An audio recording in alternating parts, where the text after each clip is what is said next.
ഈത്തപ്പഴം എന്നത് ഏറ്റവും നല്ല ഫ്രൂട്ടാണ്. പഴങ്ങളിൽ ഏറ്റവും നല്ല ഫ്രൂട്ട് എന്ന് പറയാം. പക്ഷെ ഷുഗർ ഉള്ളവർ തീർച്ചയായിട്ടും കൺട്രോൾ ചെയ്ത് തന്നെ ഉപയോഗിക്കണം. കാരണം മഗ്നീഷ്യം, പൊട്ടാസ്യം, അതുപോലെ ഒരുപാട് മിനറൽസ് എല്ലാം അടങ്ങിയിട്ടുള്ള ഒരു ഫ്രൂട്ടാണ് ഈത്തപ്പഴം.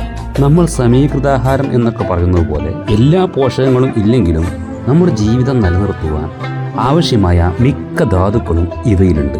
അതുകൊണ്ടാണ് ഡ്രൈ ഫ്രൂട്ട്സിൽ പെടുന്ന ഈത്തപ്പഴം ഏറ്റവും നല്ല പ്രിസർവ് ചെയ്ത് വെക്കാൻ പറ്റുന്ന ഒരു ഫ്രൂട്ടായിട്ട് പല സമയത്തും വളരെ ബുദ്ധിമുട്ടുള്ള രാഷ്ട്രങ്ങൾ, യുദ്ധ സാഹചര്യങ്ങൾ എന്നിവരെല്ലാം പ്രധാന ഭക്ഷണമായിട്ട് ഇത് ഉപയോഗിക്കുന്നത്. നമുക്ക് റൈസ് ഉപയോഗിച്ചുകൊണ്ട് കൂടുതൽ കാലം നല്ല ആരോഗ്യത്തോടെ പിടിച്ചു നിൽക്കാൻ കഴിയില്ല. പക്ഷേ ഈത്തപ്പഴം ഉപയോഗിച്ചുകൊണ്ട് നല്ല രീതിയിൽ കുറച്ചുകൂടെ കൂടുതൽ കാലം നല്ല ആരോഗ്യം നിലനിർത്തിക്കൊണ്ട് തന്നെ മുന്നോട്ട് പോകാൻ കഴിയും. കാരണം ഇതിൽ അടങ്ങിയിരിക്കുന്ന മിനറൽസാണ്. പക്ഷേ ഷുഗർ ഉള്ളവർ പ്രത്യേകം കരുതലോടെ സൂക്ഷിക്കും. ഷുഗർ ഇല്ലാത്തവരും ഒരു 5 ഈത്തപ്പഴത്തിൽ കൂടുതലൊന്നും കഴിക്കുന്നത് നല്ലതല്ല.